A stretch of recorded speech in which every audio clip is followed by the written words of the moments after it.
नमस्कार दोस्तों, आज की कहानी है जिसे कमजोर समझा गया। सुबह के 5 बजे थे। घर में सब सो रहे थे, लेकिन काव्या की आंख खुली हुई थी। वो छत को देख रही थी, जैसे वहां कुछ लिखा हो। आज भी वही दिन था, वही घर, वही लोग, वही ताने। बस फर्क इतना था कि आज काव्या के अंदर कुछ बदल चुका था। शादी को 7 साल हो चुके थे। काव्या इस घर में बहू बनकर आई थी, लेकिन कभी उसे बहू जैसा महसूस नहीं होने दिया गया। सास कमला देवी की आंखों में काव्या हमेशा कम समझदार रही। जेठानी सुमन हर बात में ताना देती। देवरानी राधा मीठी बातों में जहर घोलती।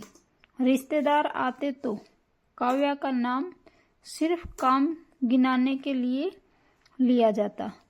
इसे तो कुछ आता ही नहीं। हमारी बहू होती तो ऐसा करती। आजकल की लड़कियां बस मोबाइल जानती हैं। काव्या सुनती रही। हर दिन, हर त्योहार, हर रिश्तेदार के सामने। काव्या ने कोई जवाब नहीं दिया।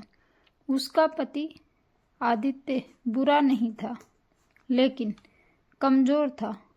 वो कहता था, माँ का स्वभाव ऐसा ही है, तू बुरा मत मान।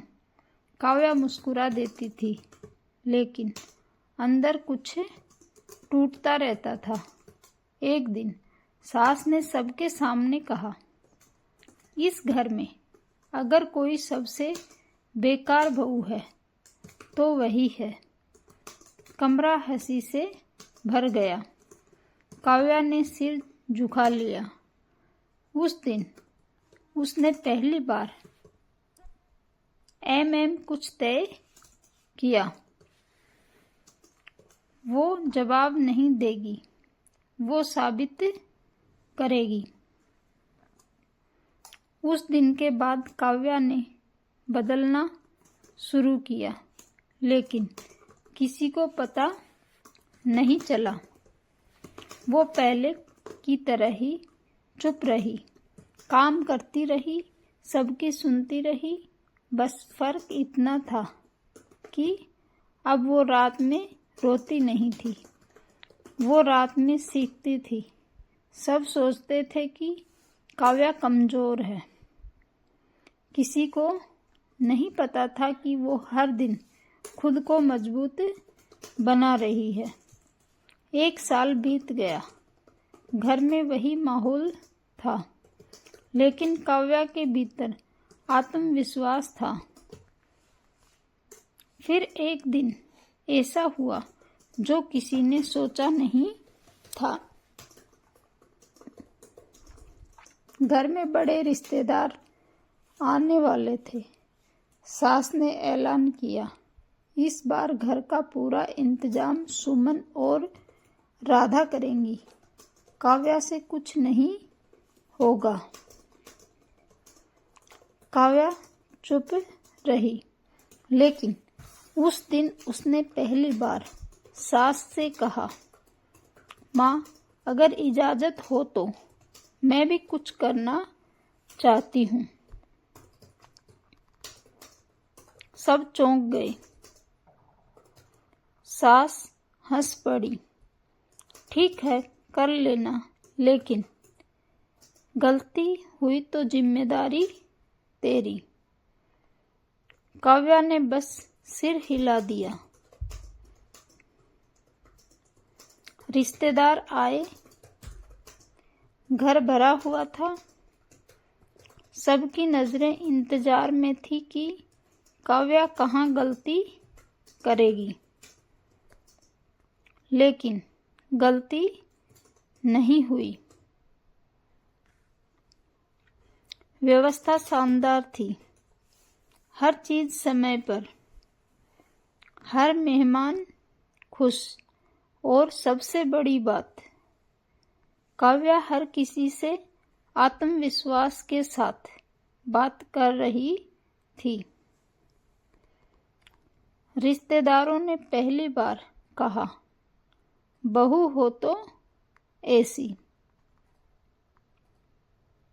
सुमन और राधा के चेहरे उतर गए। सास चुप थी, लेकिन असली झटका अभी बाकी था। खाने के बाद काव्या ने सबके सामने कहा, माँ, एक बात बतानी है। कमरा शांत हो गया। काव्या ने कहा, आप सब मुझे कमज़ोर समझते रहे, लेकिन मैंने इस घर को ही अपना स्कूल बना लिया। आपके तानों से धैर्य सीखा, आपकी अनदेखी से आत्मसम्मान सीखा और आपकी आलोचना से खुद को पहचानना सीखा। सब सन्न थे। फिर काव्या ने एक फाइल रखी, उसमें कागज थे। काव्या बोली, मैंने पिछले 2 सालों में घर बैठे काम किया, किसी को बताया नहीं, क्योंकि मुझे खुद पर भरोसा चाहिए था, सहानुभूति नहीं। सास ने कांपती आवाज में पूछा, ये क्या है? काव्या ने कहा, ये उस काम का हिसाब है जिससे आज के ये घर कर्ज मुक्त है। कमरे में सन्नाटा छा गया। आदित्य की आंखों में आंसू थे। सुमन और राधा सिर झुकाए खड़ी थी। रिश्तेदारों को समझ नहीं आ रहा था कि क्या कहें।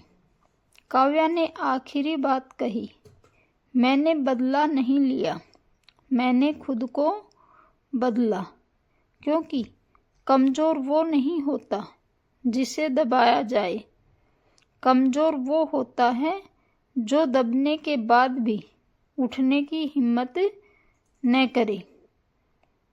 सास की आंखों से आंसू बहने लगे। पहली बार उन्होंने काव्या के पैर छुए। काव्या ने उन्हें उठाया और कहा, माँ, अब मुझे बहू नहीं, बेटी समझिए। उस दिन घर नहीं बदला, सोच बदली। धन्यवाद दोस्तों। यदि कहानी अच्छी लगे तो चैनल को शेयर, सब्सक्राइब जरूर करें।